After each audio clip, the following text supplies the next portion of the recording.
dumoble batay sa survey. Kakulangan sa supply ng sibuyas at bawang nararanasan ng bansa ayon sa Department of Agriculture. Nasawi sa pananalasan ng super cyclone sa India at Bangladesh. Umakit na sa 82. IZ Balita Nationwide. Para po na Engineer Winner Contino ng ating mga kasama sa News Center, social media, reportorial team sa Metro Manila at sa Lalawigan. Kami ang inyong magiging tagapagbalita. Ako si Edwin Eusebio. At Rolly Lakay Gonzalo. Posibleng maisailalim na sa GCQ o General Community Quarantine ang buong Pilipinas sa buwan ng Agosto. Gayunman, sinabi ni Presidential Spokesperson Harry Roque, ganap lamang itong mangyayari kung makikipagtulungan at susunod ang lahat ng mga Pilipino sa ipinatutupad na patakaran ng pamahalaan kontra COVID-19 o coronavirus disease. Ay kay Roque, umaasa ang gobyerno na bago ang itinagtang petsa para sa pagbubukas ng klase sa Agosto 24 ay nasa GCQ na ang lahat ng lugar sa buong bansa. Tiniyak naman ni Roque na hindi ilalagay ng pamahalaan sa panganib ang mga kabataan. Aniya kung kinakailangan hindi na muna buksan ang klase ngayong taon dahil sa dumaming kaso o pagkakaroon ng second wave ng COVID-19 ay kanila itong gagawin. Umabi ang Department of Health kaugnay sa naunang pahayag ni Health Secretary Francisco Duque III na nasa ikalawang bugsuna ng COVID-19 ang naranasan sa ating bansa. Ito matapos sa kontrahin ng Malacanang sabihing nasa first wave pa rin ang naranasan sa bansa na taliwas sa unang sinabi ni Secretary Duque.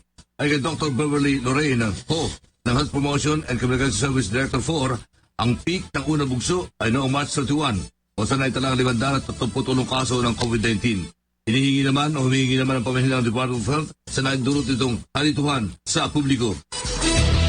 Kinukwestiyon at nagkaroon ng agam-agam ang mga senador sa kakahiyahan ni Health Secretary Francisco Duque III na pamunuan ang sitwasyon sa gitna ng pandemya. Kasunod dito ng pahayag ni Duque na kasalukuyan ng nararanasan ng Pilipinas ang second wave ng COVID-19 o coronavirus infections na kanya ring binawi matapos kontrahin mismo ng Malacanang.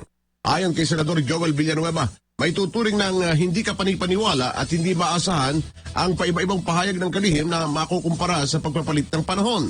Dagdag ni Villanueva, nangangamba siya sa pagharap ng bansa sa pandemya kung ang tao na inaatasang pangunahan ito'y naguguluhan din sa nangyayari at sa lahat. Pinalalahan na naman ni Senate Majority Leader Juan Miguel Zubiri si Duque na maging maingat sa mga ipinlalabas na pahayag at impormasyon dahil nagdudulot ito ng kalituhan sa mamamayan o sa publiko. Initama ni Senador Panfilo Lacson, higit na naging malaking issue ay hindi ang paiba-ibang pahayag ni Duque kundi ang mismong kakayahan at katapatan nito bilang kalihim ng kalusugan. Ang bilang ng mga galing mula sa coronavirus disease 2019 or COVID-19 sa ating bansa. Ito makarang mapagtala ang Department of Health ng 6 bagong recoveries. Ayon sa DOH, sumampa na sa 13,434. Ang bilang naman tinamaan ng COVID-19 sa bansa, bunsod ng 213 bagong kaso. At sa bilang nito, 7 ang nalagdag sa National Capital Region o NCR, 7 sa Region 7, at 17 naman sa iba't ibang rehiyon sa bansa. Samantala, 846 na ang mga namatay sa coronavirus matapos na pumanaw ang 4 pasyente dahil pa rin sa naturang sakit kahapon. Samantala, nararanasan na ng Pilipinas ang flattening of the curve ng COVID-19 o pagbaba ng kaso ng nasabing virus. Ito ang nilinaw ni Dr. John Wong na miyembro ng IATF or Interagency Task Force Sub-Technical Working Group on Data Analytics. Ayon kay Dr. Wong, mula sa 538 kaso ng COVID-19 na naitatala bawat araw, bumaba na lamang ito sa 220 kaso. Anang eksperto, bumaba na rin ang naitatalang bilang ng namamatay bunsod ng COVID-19 na mula sa 50 bilang kada araw ay nakakapagtatala na lamang ngayon ng hanggang 15. Samantala, tumaas na rin aniya ang health system capacity ng bansa kung saan 4.4 times na ang testing capacity. Nagdagdag pa ng 6 ang bilang ng mga Pilipino nagpositibo sa COVID-19 sa ibang bansa. Ayon sa DFA, hanggang kahapon May 21, pumapalo na sa 2,461 ang mga Pilipinong kumpirmadong positibo sa COVID-19 mula sa 46 bansa sa rehiyon. At sa nasabing bilang 1,315 Pilipino ang patuloy na nagpapagamot sa iba't ibang ospital. 3 Pilipino naman ang nagdagdag sa bilang ng mga Pilipino na nakarecover sa COVID-19 kaya pumapalo na sa 861. Ang total recoveries samantalang nasa 225 death toll ng 4 pang Pinoy ang subayang buhay dahil sa nasabing virus. Umakyat na sa 752 ang kumpirmadong kaso ng mga Pinoy na positibo sa COVID-19 sa Europa, 720 cases sa Middle East at Africa, 544 sa Americas at 452 naman sa Asia at Pacific region. Sa kabilang dako, sumampara sa 200, 60 pulis naman ang nagpositibo sa COVID-19. Ayon sa ulat ng PNP o Philippine National Police, mula sa kabuang bilang na nabanggit, 84 rito ang nakarecover habang nananatili naman sa 4 ang namatay. Naitala rin ng pambansang pulisya ang nasa kabuang 788 probable cases habang 574 naman ang suspected patients. Samantala, sinabi naman ni PNP Chief Police General Archie Francisco Gamboa na hindi na kinakailangan isailalim sa lockdown ang Campo Crame sa kabila ng patuloy na pagdami ng kaso ng COVID-19 sa hanay naman ng mga pulis. Inuntulan ng PMA o Philippine Medical Association na naging pahayag ni Presidential Advisor Joey Concepcion III laban sa rekomendasyon ng isang grupo ng mga doktor na huwag gumamit ng COVID-19 rapid test kits para sa mga OFWs.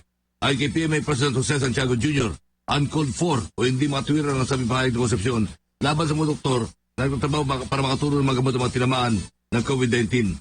Inibitahan nila si Concepcion para sa isang guided tour ng medical facilities lalo sa COVID-19 referral hospitals para makita ang mga ginagawa ng mga doktor at ibang mga medical frontliners. Binigyan din sa Santiago na hindi ka na PMA na hindi sila maglalabas ng anumang pahayag na hindi walang pag-aaral o pagsasaliksik o research at anumang rekomendasyon na ginagawa ng mga experts sa kanilang mga larangan. Una na humingi ng pamansin sa Concepcion na nagsabing ang kanyang naging pahayag ay hindi naman laban sa lahat ng mga doktor. 10 minuto makalipas ang alas 7 ng umaga, ikinaalarma ng Malacanang ang presensya naman ng nadiskubring illegal medical facility para sa mga Chinese national na manoy tinamaan ng COVID-19. Binigyan din ni Presidential Spokesman Harry Roque na tanging mga kwalipikadong doktor ang maaaring mag-practice ng medisina sa bansa at ang mga gamot ay aprobado dapat ng Food and Drug Administration. Sinabi ni Roque na kakasuhan ang mga nahuli sa Fontana Leisure Park dahil sa paglabag sa 2 batas kaugnay sa pagpapractice ng medisina ng walang lisensya at gumagamit ng gamot na hindi naman aprobado ng FDA. Una nang ni-raid ng mga pulis ang loob ng Fontana Leisure Park na ikinonvert sa isang pharmacy at 7-bed hospital para sa mga Chinese nationals. Inirekomenda na ng BI o Bureau of Immigration Intelligence Division ang pagkansela sa visa at pagpapareport sa 2 narastong Chinese national sa sinalakay na underground o hindi otorisadong ospital sa Pampanga. Ang kay Immigration Deputy Commissioner Tobias Javier, niyanda na niya ang kailangang susumiting report at rekomendasyon kay Immigration Commissioner Jaime Morente at Legal Division ng nabigit na ahensya. Sinabi niya, Javier, nagipaglanan sila sa polisiya na kasalukuy may hawak sa 2 narastong Chinese para sa pag-turnover na ito sa kustudiya ng Bureau of Immigration. Ngunit sinunakay ng pulisya ang isang dating leisure village na ginagamit bilang iligal na botika at ospital para sa mga Chinese na may COVID-19. Sinasabi ng CCLB bilang administrator at pharmacist ng iligal na pasilidad ang 2 narastong Chinese. Na mga pulis ang loob ng Fontana Leisure Park na ikinonvert sa isang pharmacy at 7-bed hospital para sa mga Chinese nationals. Inirekomenda na ng BI o Bureau of Immigration Intelligence Division ang pagkansela sa visa at pagpapareport sa 2 narastong Chinese national sa sinalakay na underground o hindi otorisadong ospital sa Pampanga. Ang kay Immigration Deputy Commissioner Tobias Javier, niyanda na niya ang kailangang susumiting report at rekomendasyon kay Immigration Commissioner Jaime Morente at Legal Division ng nabigit na ahensya. Sinabi niya, Javier, nagipaglanan sila sa polisiya na kasalukuy may hawak sa 2 narastong Chinese para sa pag-turnover na ito sa kustudiya ng Bureau of Immigration. Ngunit sinunakay ng pulisya ang isang dating leisure village na ginagamit bilang iligal na botika at ospital para sa mga Chinese na may COVID-19. Sinasabi ng CCLB bilang administrator at pharmacist ng iligal na pasilidad ang 2 narastong Chinese habang tinutukoy pa ang mga Chinese din na nagpagamot sa nabagit na iligal na ospital. Sa iba pang paksa ng mga nangungunang balita ngayong umaga, dumoble ang bilang ng mga pamilyang Pilipinong nakararanas ng gutom. Ito'y batay sa isinagawang COVID-19 mobile phone survey ng SWS or Social Weather Station. Lumalabas rito na 16.7% o katumbas ng 4.2 milyong pamilya ang nakararanas ng involuntary hunger dahil sa kagulangan sa pagkain. 13.7% o 3.5 milyong pamilya naman ang nagsasabing nakakaranas ng moderate hunger habang 2.8% ang severe hunger. Lumalabas rin sa isinagawang survey na 79% o mayorya ng mga pamilyang Pilipino ang nakatanggap naman ng ayuda mula sa pamahalaan simula na magkaroon ng krisis bunga nga ng COVID-19. Samantala, nasa mahigit 4,000 working age Filipinos sa Pilipinas ang na-interview ng SWS para sa naturang May 2020 COVID-19 Mobile Phone Survey. Hindi alisin sa mga barangay officials ang tukulin sa pamamahagi ng pinansal na ayuda sa SAP o Social Amelioration Program. Ito pahayag ng Malacanang sa kabila ng kautusan ni Pangulo Duterte na kunin na ang serbisyo ng mga sundalo at pampulis sa distribusyon ng SAP. Ay kapitan sa spokesperson ng Tony Harry Roque, pangunahan pa rin ng mga barangay officials ang pamimigay ng pinansal na ayuda dahil sila pa rin ang mas nakakilala sa kanilang mga nasasakupan. Kaya naman sinabi ni Roque na naniniwala ang Pangulo na mas mapapabilis ang proseso ng distribusyon kung tutulong ang mga sundalo at pampulis. Maliban dito, mapipigilan din ng presensya ng mga security forces ng pamahalaan ang mga posibilidad ng pagbubulsa ng pondo ng mga tiwaling opisyal ng barangay. Una na sinabi ni Social Welfare and Development Secretary Rolando Bautista na nakipagdanan sila sa AFP at PNP hingga sa pagkuha sa serbisyo naman ito para sa pamamahagi ng pinansyal na ayuda sa ilalim ng SAP. Kaugnay ng balitang yan, mga barangay hindi maitsapwera sa pamamahagi daw ng SAP ayon sa Malacanang. Ang detalye mula kay Patrol 17, Jopel Pelenio. Hindi nangangahulugan na itsapwera na ang mga barangay sa naging kautosan ni Pangulong Rodrigo Duterte na ang mga sundalo at polista ang magiging pangunahing katuwang ng DSWD sa pamamahagi ng second tranche ng Special Amelioration Program o SAP. Paliwanag ni Presidential Spokesperson Attorney Harry Roque, mayroon pa rin malagang tungkuling gagampanan dito ang mga barangay dahil sila mismo ang nakakilala sa mga karapat-dapat na mabigyan ng ikalawang bugso ng SAP sa kanilang lugar. Kaugnay niyan, nagdesisyon aniya si Pangulong Duterte na kunin ang suporta ng militar at pulisya dahil naniniwala ang punong ehekutibo na mas mapapabilis nito ang proseso ng SAP distribution. Giit ni Roque, tiyak na maiiwasan kasi ang mga pandaraya at mga kumakana sa pondong inilaan para sa mga mahirap kapag nariyan ang mga otoridad. Tiwala rin ang kalihim na matatakot at matitigil na ang mga tiwaling kawani ng barangay na humihingi ng lagay o tong sa mga benepisyaryo ng SAP. Ito si Patrol 17 Chopel Pileño nag-uulat para sa impilang may karulakas, DWIZ.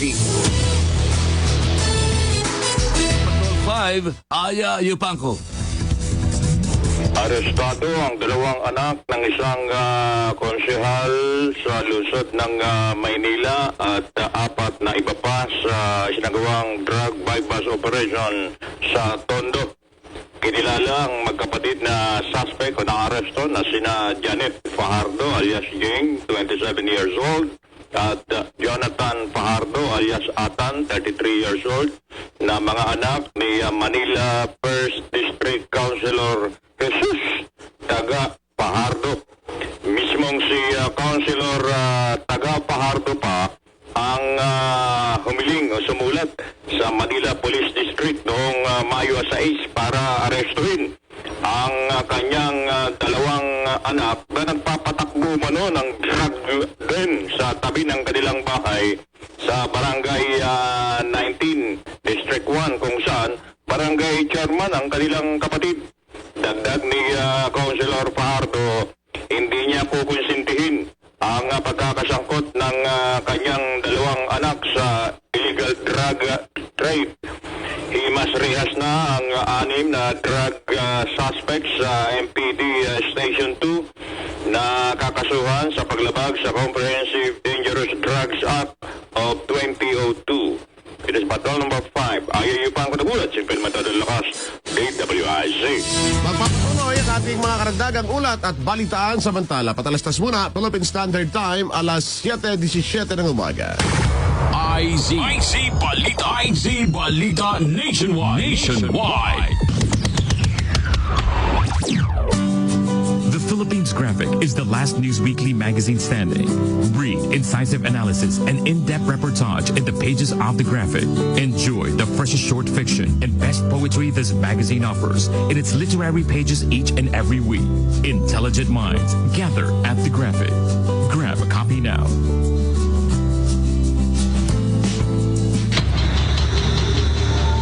COVID-19. Ating linawin. Ano ang posibleng resulta ng mga sintomas ng COVID-19 kapag ipinagwalang bahala at di agad nagpagamot? Sa mga malulubhang kaso, maaari itong maging sanhi ng pneumonia, acute respiratory syndrome, problema sa bato at pagkamatay. COVID-19, ating linawin, isang paglilingkod bayan ng DWIC 882. DWIZ Manila, DWIZ Palawan, DWIZ Tagupan. DWIZ can now be heard anytime and anywhere. Just download the DWIZ app on Apple Store and Google Play Store. Get updated with the latest news in and out of the metro and participate in the discussion.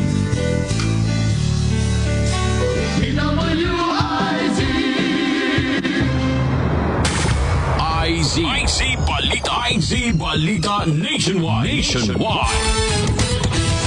Tuloy ang ating balitaan, 19 na minuto makalipas ang alas 7 ng umaga, papadalhan ng demand letter ng DILG o Department of Interior Local Government ang mga pamilyang nakatanggap ng doubling cash assistance mula sa SAP o Social Amelioration Program ng gobyerno. Ayon kay DILG Undersecretary Jonathan Malaya, may kakayahan ang gobyerno na makita kung sino-sino ang mga nakatanggap ng dobling ayuda mula sa SAP. Aniya, kapag nakakuha na ng ayuda mula sa DSWD o Department of Social Welfare and Development, dapat tanggihan na ang tulong pinansyal mula naman sa SSS o Social Security System at DOLE o Department of Labor and Employment. Dahil rito, pinaalalahanan ng kalihim ang publiko na nakatanggap ng dobling ayuda na isauli ang pera upang maibigay naman sa ibang pamilya na hindi nakakatanggap ng tulong pinansyal. Ginit pa ni Malaya na hindi mag-aatubili ang gobyerno na kasuhan ang individual na doble ang natatanggap at tatangging ibalik ang nasabing cash assistance. At kinasuhan na nasa 42 ang barangay officials na sinasabing sangkot sa irregularidad sa pamamahagi ng pinansal na ayuda mula sa SAP o Social Amelioration Program. Ay kay Interior Secretary Jonathan Malaya, Undersecretary Jonathan Malaya, batay sa investigasyon, ibinulsa na mga nabagit na barangay officials ang pondo sa SAP para bang meron din ang mga humihingi na porsyento ng ayuda mula sa mga nakatanggap na. At sinabi ni Malaya, sa lakoy na sa piskalya ng kasong administrative na sinampalabas sa manabagit na abusadong barangay officials. Dagdag ni Malaya, umabot na sa 374 na mga reklamo laban sa 135 mga lokal opisyal ang naproseso na ng PNP-CIDG mula April 1 hanggang May hanggang December. Pinakamarami niya sa mga reklamo ay mga barangay captain at kanang mga tauhan. Alas 7:20, samantala, tinatayang nasa mahigit 50,000 manggagawa mula sa pribadong mga paaralan sa bansa ang nangangailangan naman ng ayudang pinansyal o tulong pinansyal dahil sa kawalan ng sweldo. Ayon kay Education Secretary Leonora Liling Briones, sinubukan na nila itong ilapit sa SAP o Social Amelioration Program ng gobyerno. Ngunit kapos ang pondo nito kung kaya't inilapit nila ito sa NEDA o National Economic Development Authority. Umasa naman si Secretary Briones na mabibigyan ng atensyon at tulong ang mga maliliit na paaralan. Samantala, nakikipag-ugnayan naman ang DepEd sa mga pribadong eskwelahan upang makuhang listahan ng mga posibleng makakuha ng benepisyo sa anumang tulong na maiaabot ng gobyerno. Ito na naman kanyang sa OSAP or Office of the Special Assistant to the President ang akusasyon ni Senate Minority Leader Franklin Drilon sa PhilHealth dahil sa manoy overpriced na COVID-19 testing packages sa mga ito. Kaya naman niliyan ni Roque na hindi na siya magkukomento sa issue dahil magkakaroon na muna ng conflict of interest dahil sa panasinoon ng kasong kriminal sa mga unay kurakot sa PhilHealth. Anya tatagbin din ng OSAP ang nagsigawa ng investigasyon kaugnay sa mga ghost patients at fake cataract surgeries. Nagresulta naman ng pagkasibak noon ng mga board of directors ng PhilHealth. Dagdag pa ni Roque, hindi malayo magkaroon ng peking COVID-19 test kaya nagawa na ito noon ng PhilHealth. Magulit ang unang pinunan ni Drilon ang questionableng overpriced COVID-19 testing packages na muli pag-aaksaya lamang ng pera ng taong bayan. Kabilang dako, nagpaliwanag naman si PhilHealth President Ricardo Morales hinggil sa mataas na bayarin sa package para sa testing ng COVID-19.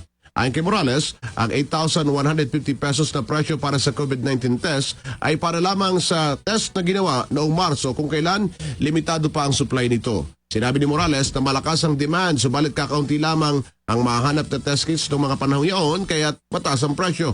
Ang pagbabaan niya ng presyo na nasa 2,700 pesos na lamang ay nangyari nang pumasok na ang pribadong sektor at tumaas naman ang available test kits sa bansa. Mabagal pa rin muna ang validation process ng Department of Health sa resulta ng mga sinasagawang mga COVID-19 tests. Ipinabati ni Dr. Alfredo de Guzman ng Epidemiology Bureau ng Department of Health na nakalipas ng ilang buwan ay nasa 10 hanggang 12 araw pa rin ang pagproseso ng data sa confirmed COVID-19 cases bago ito maisa publiko.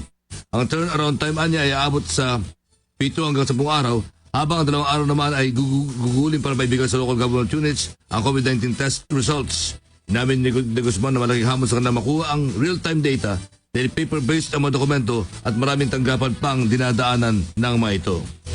Samantala, sinimula na ng ilang pribadong kumpanya ang pagsasalang naman sa COVID-19 testing sa kanilang mga empleyado matapos ang bahagyang paluwagin ang restriction sa ilalim nga ng Modified Enhanced Community Quarantine. Kabilang dito ang Globe Telecom na linggo-linggong nagsasagawa ng rapid antibody testing sa kanilang frontliners at katumbas ng 15% ng 8,000 mga empleyado nito. Sumasalang na rin sa COVID-19 test ang mga empleyado ng Villar Group of Companies gamit ang rapid test na aprobado ng FDA. Samantala, ipinabatid naman ni Ginoong Ramon Ang, President at COO ng San Miguel Corporation, na unahin nilang isalang sa RT-PCR test ang kanilang mga securities at iba pang maintenance staff na ani nangangalaga sa kanilang opisina bago ang iba pa nilang empleyado na unti-unti nang babalik sa kanilang trabaho.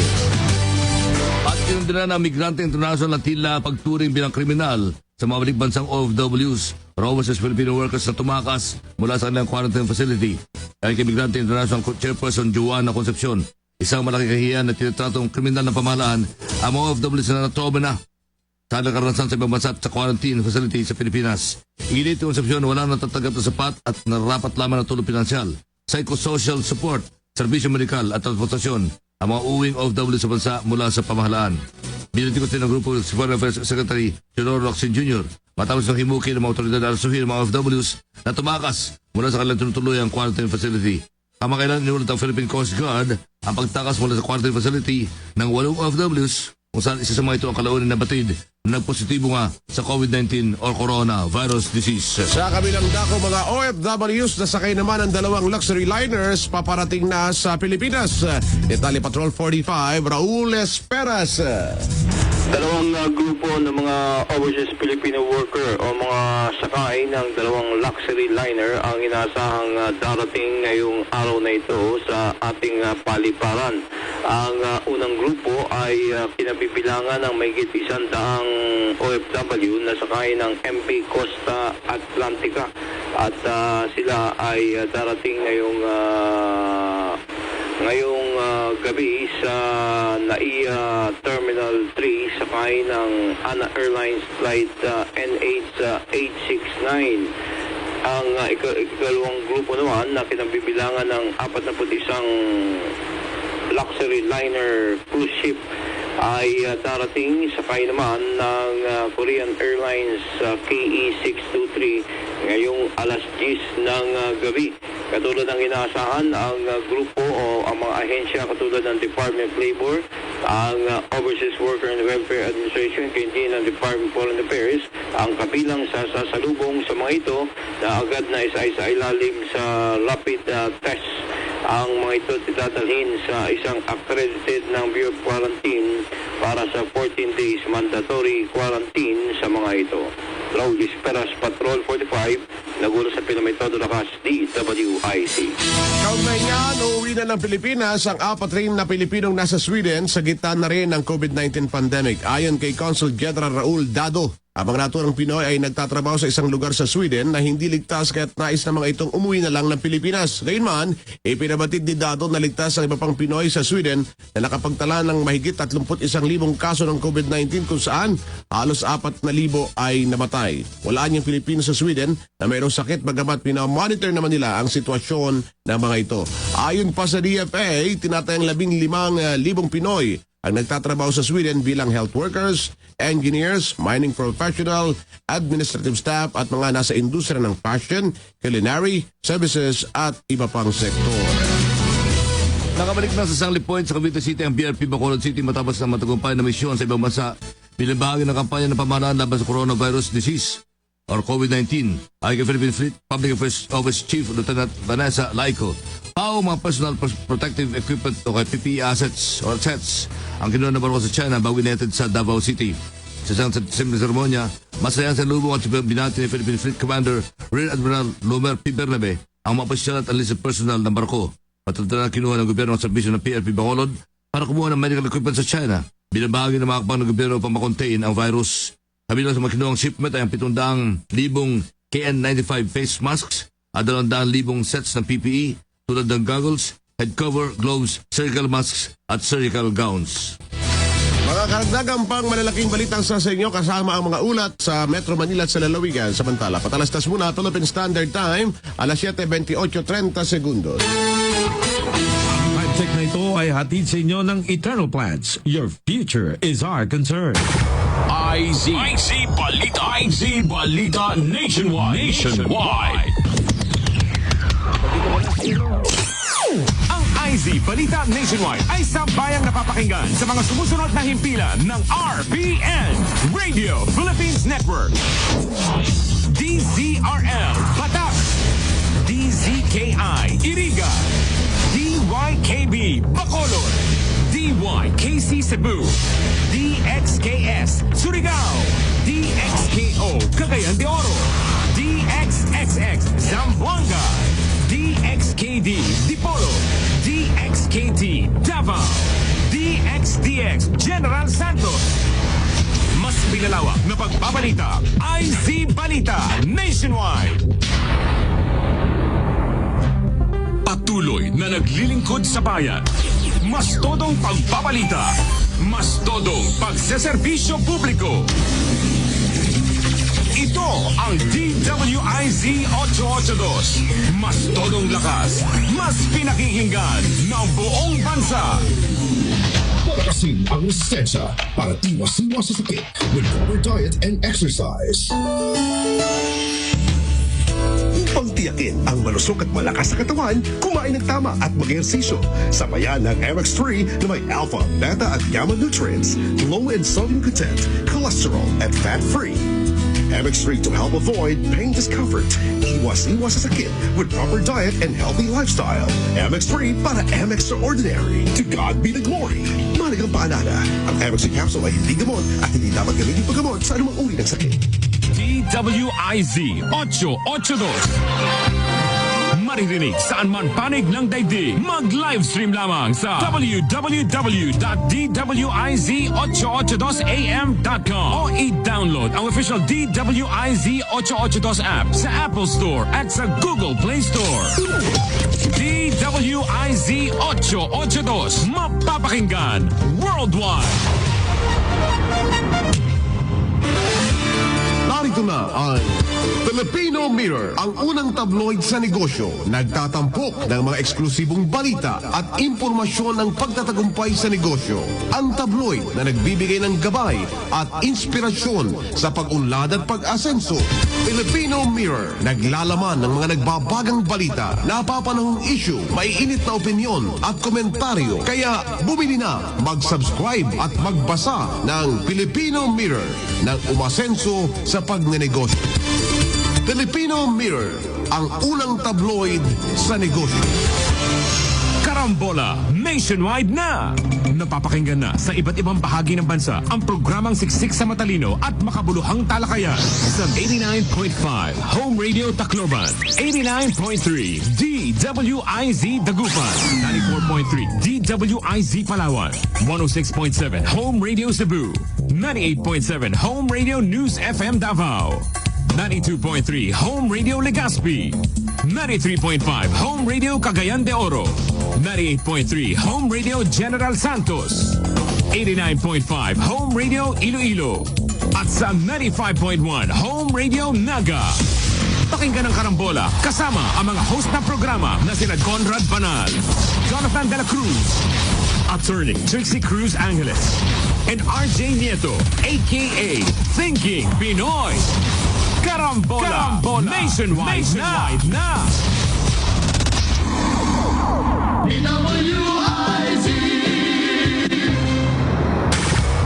IZ Balita Nationwide.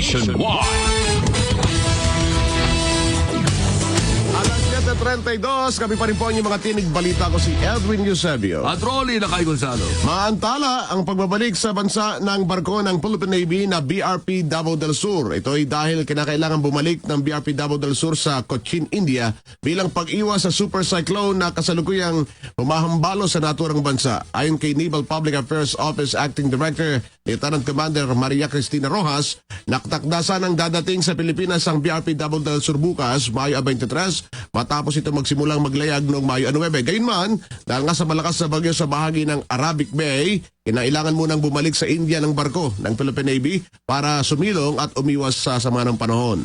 Samantala, patuloy namang kinukumpuni ang tinamong sira ng isa pang barko ng Philippine Navy, ang BRP Ramon Alcaraz, matapos naman itong masunog habang papaalis na ng India. Magugunitang idineploy ang dalawang barko ng Philippine Navy sa Oman noong Pebrero bilang paghahanda sakaling kailanganin ng pagpapalikas sa mga Pilipino na posibleng maapektuhan ng tensyon noon sa pagitan ng Iran at Amerika. Tinatayang nasa 117 na ang PDLs o Persons Deprived of Liberty ang nabigyan ng parol ng BPP or Board of Pardons and Parole sa ilalim ng Interim Guidelines for Parole and Executive Clemency. Ang mga bilang ay pa mga senior citizen na at mga may mga sakit na may tuturing na high risk sa COVID-19. Ang mga PDLs na rin ang kandidato sa parole at executive clemency sa ilalim ng interim guidelines ay pinagsisunod lamang ng clearance of no pending cases, no appeal from the court at saka NBI clearances. Samantala, sa 424 naman na mga PDL na nakalinya ngayon para mabigyan din ng parole at tag-iintay pa rin lamang ng clearance mula sa NBI. Hirapan ba kayong bumili ng sibuyas at bawang? Yan ay dahil kasalukuyan nakararanas ng kakulangan sa supply ng sibuyas at bawang ang bansa. Ito ang inamin ni Agriculture Secretary William Dar sa kanyang pagdalo sa pagdinig ng Senado. Ayon sa kalihim ng agrikultura, hindi gaanong nakapag-ani ng maraming sibuyas at bawang ang mga magsasaka. Ani Dar, nasa 8% lamang ng kabuang consumptions o nagagamit na supply ng mga tao ang kasalukuyang lokal na produksyon ng bawang, habang 85% naman sa sibuyas. Narito sinabi ni Dar na target nilang taasan ng 10 hanggang 15% ang produksyon ng sibuyas. Gayunman, aminado si Dar na mahihirapan namang madagdagan ang produksyon ng bawang sa bansa. At speaking of good news, may itulutan na ng ERC or Energy Regulatory Commission ang mga power suppliers na hatiin sa loob ng 4 na buwan ang electric bill ng mga consumers nito sa ilalim ng MECQ or Modified Community Quarantine. Ito sinabi ni ERC Chairman Agnes de Bandera sa sinagang pagdinig sa Senado kahapon. Kasunod pagkain ng Senador Francis Tolentino ng panukalan na naglalayong gawing 3 bigayan o hatiin sa 3 buwan ang pagbabayad sa bill sa kuryente, tubig at sa telepono tuwing may kalamidad at pandemya sa ating bansa. Inirekomenda naman ni DTI o Department of Trade and Industry Undersecretary Ruth Castello na isama sa moratorium ng panukala ang bill sa internet at cable services. Nais din ng NEA o National Electrification Administration na isama sa moratorium ang power cooperatives dahil wala umanong ibabayad ang mga ito sa kanilang power suppliers sa kanilang hindi makapagbayad naman ang kanilang mga customer on time. Samantala, nagbabala ang FDA o Food and Drug Administration kaugnay sa produktong virus shutout na isang klase ng lanyard pag-disinfect umano laban sa COVID-19 na nabibili online. Ang lanyard po, kamukha nito, yung suit ko. Ayon kay FDA Director General Undersecretary Eric Domingo, ang naturang produkto ay hindi rehistrado sa FDA at wala ring ebidensya na epektibo panlaban sa COVID-19. Aniya, meron ring kemikal na maaring makasama sa kalusugan ng isang tao. Ginit naman ni Domingo na nakalalabag sa batas ang pagbebenta ng mga produktong may medical claims at hindi rehistrado. Narito nakikipag-ugnayan ng FDA sa mga online platforms upang mapigilan ang paglaganap ng nabanggit na uri ng produkto. Kaugnay na balita, hindi bababa sa 500 individual ang nadikip na ng otoridad sa online scam at overpricing ng may binibentang produkto sa gitna ng nararasang pandemya sa COVID-19 o coronavirus disease. Ay kay Trade Industry Secretary Ramon Lopez, narasto naman ito sa kanilang mga kinasang bypass operation at ang PNP, DSCDG o Criminal Investigation Service at ang NBI o National Bureau of Investigation. Karamihan sa mga kaso ng nabanggit na individual ay ang pagbebenta ng mga peke o mababang kalidad ng mga produkto at overpricing o sobrang taas na pagpapataw ng presyo. At gawin niya, hinihimok ng Lopez ang publiko na agad i-report sa DTI ang mga scam at overpricing sa mga binibili online sa pamagitan ng Consumer Hotline 1384 ng Kagawaran. Philippine Standard Time, alas 7:37. Pakinggan muna natin ang mga reports mula sa probinsya. Ronda Probinsya. Natin si Ronald Idol Domingo, Coastal Cleanup, isinagawa na dyan sa Ilocos Norte, partikular sa bayan ng Banggi. Ronald, good morning. Yes, good morning to Boss Edwin. At Ninong Lakay, nakakuha ang mga mamamayan ng barangay San Lorenzo sa bayan ng Banggi, Ilocos Norte ng isang truck na basura sa isinagawang coastal clean-up. Ipiniliwanag ito ni ABC Federated President Elmer Paydugla sa pamamagitan ng eksklusibong panayam ng DWIC dito sa lalawigan na naisipan niya nila ang nasabing aktibidad dahil sa panahon ng pandemic ay nakapokus ang lahat ng mga opisyal ng barangay sa mga hakbang laban sa COVID-19. Sinabi niya na hindi dapat napapabayaan ang pagpapatupad ng Solid Waste Management Act o RA 9003, lalong-lalo na at isa ito sa mga pangunahing programa ng pamalaang panlalawigan. Ihayag niya na sa nakaraang 2 buwan ay naipon ang maraming basura sa may dalampasigan, lalo na at may mga pagkakataon na malalaki ang mga alon na siyang nagdala sa maraming basura sa tabing dagat. Ayon sa kanya, nakatulong din sa paglinis ng kapaligiran ang mga naging benepisyaryo ng Task Force Program sa nabanggit na bayan.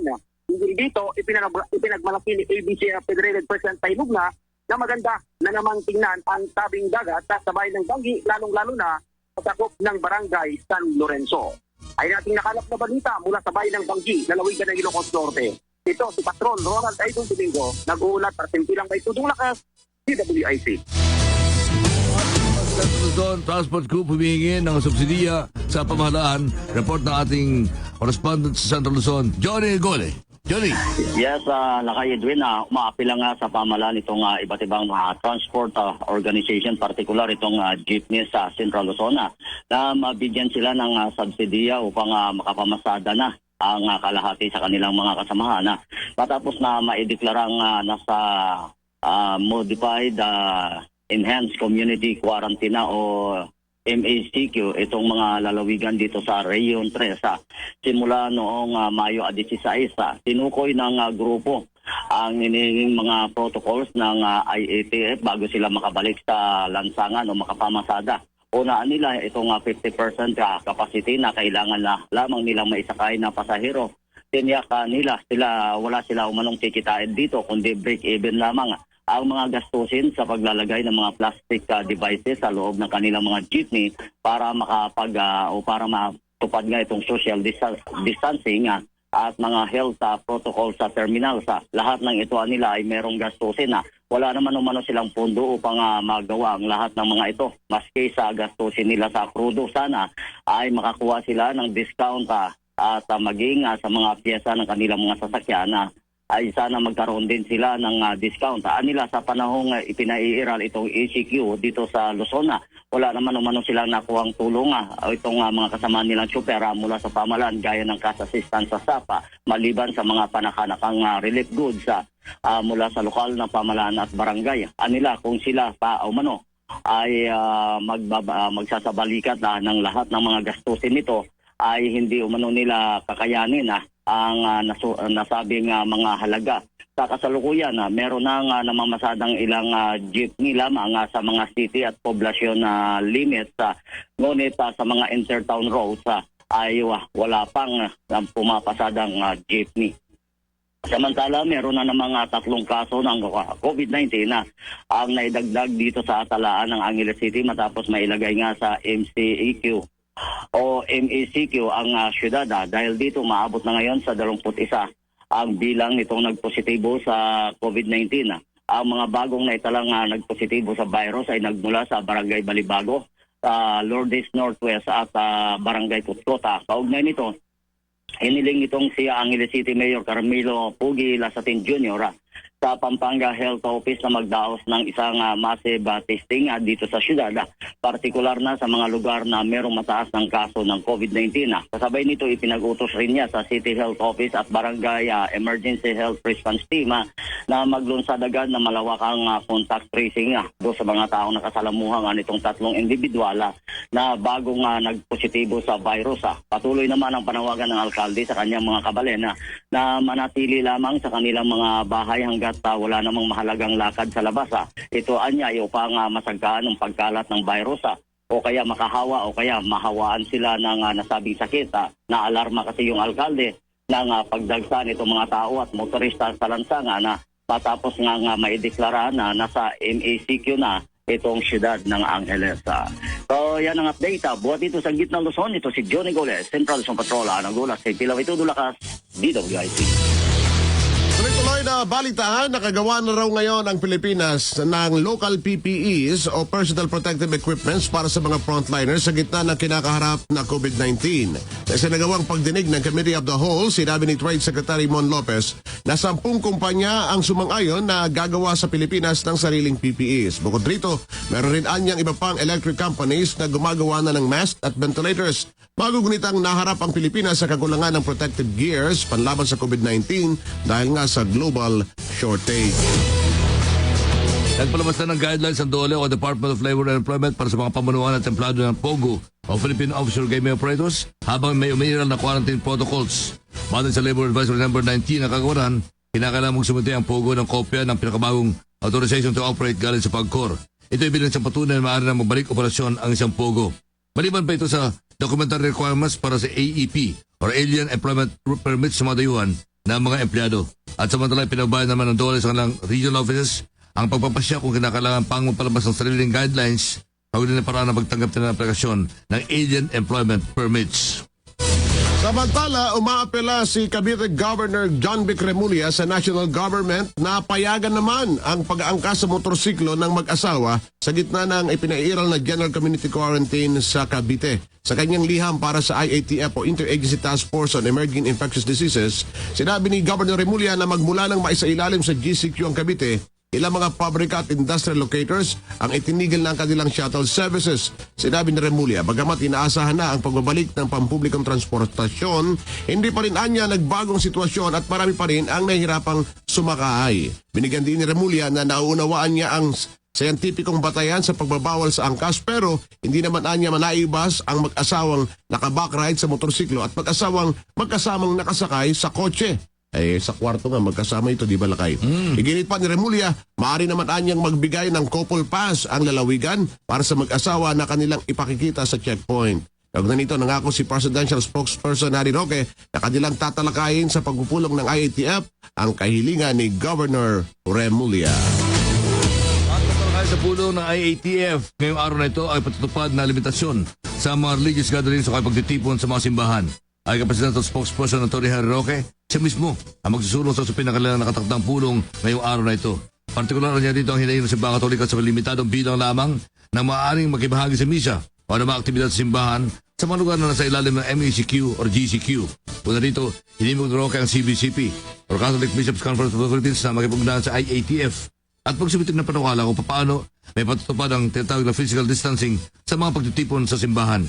Ito matapos naman tawagin ni Manila Archbishop Apostolic Administrator Bishop Roderick Padilla, nakatawa-tawa at hindi matwir ng patakaran ng IATF kung saan limitado lamang hanggang 5 tao ang maaaring dumalo sa mga pagtitipon sa mga lugar na nasa MECQ. Habang hanggang 10 lamang sa mga lugar na nasa ilalim naman ng tinatawag na GCQ. Tinanggal na ng ilang colleges and universities ang pagsasagawa naman ng entrance exam para sa mga estudyanteng papasok sa kolehiyo.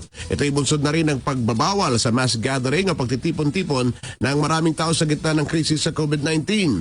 Ayon kay Commission on Higher Education Chairperson Prospero de Rivera, wala silang polisiya o panuntunan hinggil sa pagsasagawa ng entrance exam sa gitna ng kinakaharap na pandemic. Bagamat may ilan pa rin anyang mga kolehiyo at universidad ay nagsasagawa ng physical o online entrance exam, mayorya naman ay mas pinili na lamang na laktawan ito. Sinabi pa ni De Vera, ibabatay na lamang ng mga eskwelahan na hindi nagpakuha ng entrance exam sa grado at kursong kukunin ng mga estudyante ang pagsasagawa ng assessment. Ginit naman ni De Vera na hindi maaaring magsagawa ng mass promotion scheme o marami ang pagpasa sa mga estudyante ang mga kolehiyo at universidad dahil may mga pagbabatayang grado para sa mga ito. Nabawasan ng kalahati ang year-to-date revenues ng industriya ng turismo dahil sa pinatupad na travel restrictions kaugnay sa COVID-19 pandemic. Sa report ni Tourism Secretary Bernadette Romulo Puyat, nasa halos 80 bilyong piso lamang ang kinita ng tourism industry mula Enero hanggang Abril. Ito ay 55% mas mababa sa halos 181 billion pesos na naitala sa kaparang panahon noong isang taon. At bumagsak din ang foreign tourist arrivals na nasa 1.3 million lamang kumpara sa 2.8 million sa katulad na panahon noong 2019.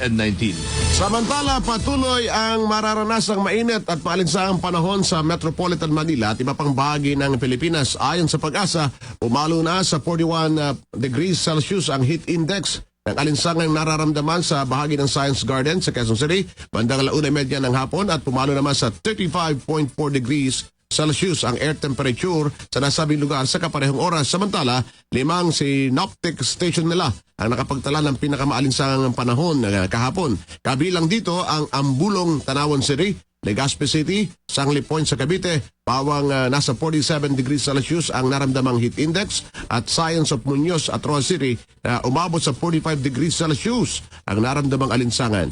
Ibinababala ng Pag-asa ang panganib ng heat stroke mula sa heat cramps at heat exhaustion kapag umabot sa 41 hanggang 54 degrees Celsius ang heat index. Dahil rito, pinapayo ng Pag-asa ang publiko na dalasan ang pag-inom ng tubig at iwasan ang anumang physical activity tuwing tanghali o hapon.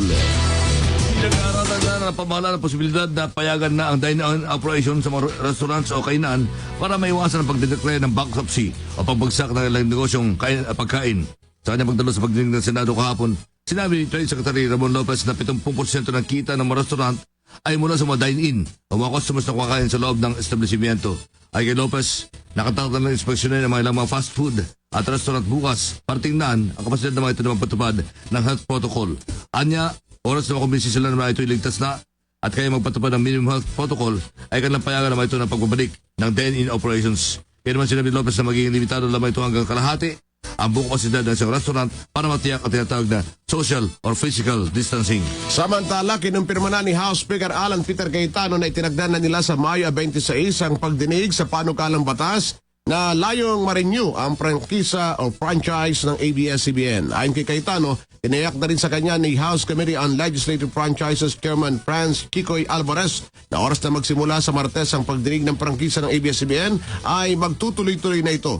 Susubukan rin anyang gamitin ang session hall sa pagdinig upang makarating at may sapat na espasyo ang mga darating na tetestigo. Samantala, inaasahan ring makakasama sa sesyon ng pagdinig ang House Committee on Good Government upang makapag-participate ang NTC o National Telecommunications Commission at maging ang Solicitor General.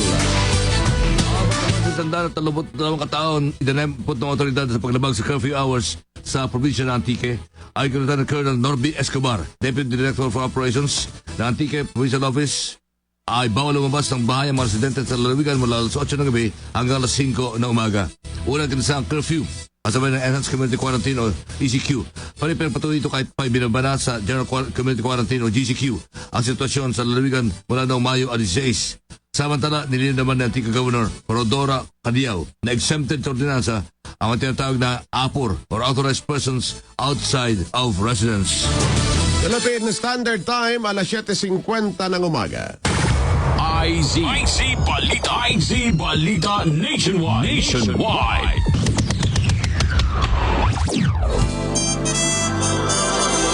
Explore the wonderful beaches and places in Palawan with City State Asturias Hotel. At City State Asturias Hotel, we assist you to make your stay truly one of the best adventure. Enjoy the famous underground river and go on the Honda Bay Island hopping tour. What about having a wonderful dinner buffet surrounded by fireflies? Or check in at the famous Crocodile Farm. At City State Asturias Hotel, we bring you the wonders of Palawan. Call us at 251-5983 or check us at our Facebook page, City State Asturias Hotel Palawan. Let us help you make your Palawan adventure one of the best. Brown Incorporated specializes in the printing of books, magazines, newspapers, directories, manuals, annual reports, brochures, journals, news, posters, flyers, and other jobs requiring the offset process is looking for an account executive.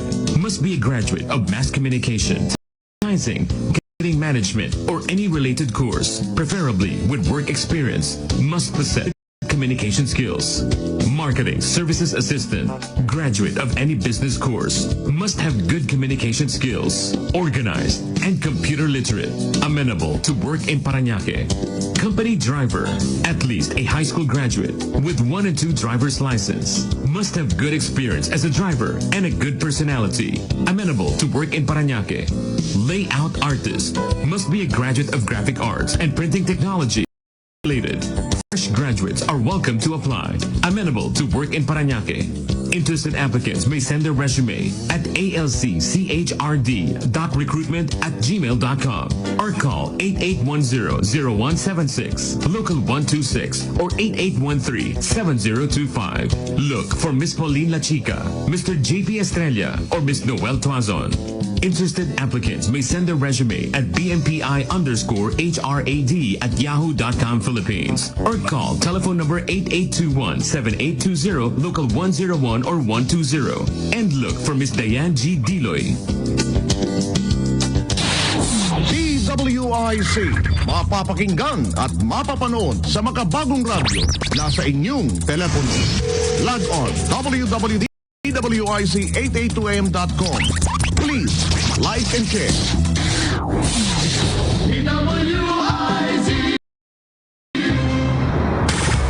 IZ Balita Nationwide. Balitang pangkalakalan.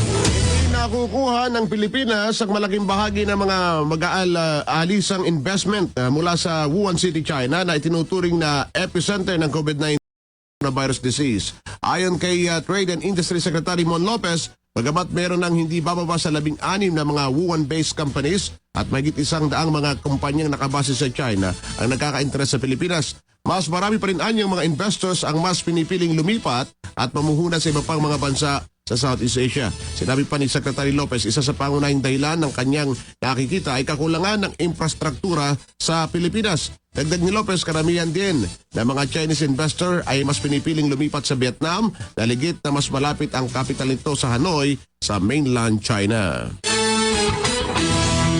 Balitang pangkalusugan. Alam niyo ba na mas maraming benepisyo ang makukuha sa balat ng saging kaysa sa mismong prutas nito? At ang eksperto, ang balat ng saging ay may sangkap na nakakababa ng kolesterol na nakatulong makaiwas magkaroon ng sakit sa puso at stroke. At dagdag pa riyan, nakakapag-boost din ng mood ang balat ng saging na nagtataglay ito ng amino acids na nakakatrigger ng tinatawag na serotonin ng isang tao. Kaya payo ng mga eksperto, huwag basta itapon ang balat ng saging. Hugasan ito ng mabuti bago kainin.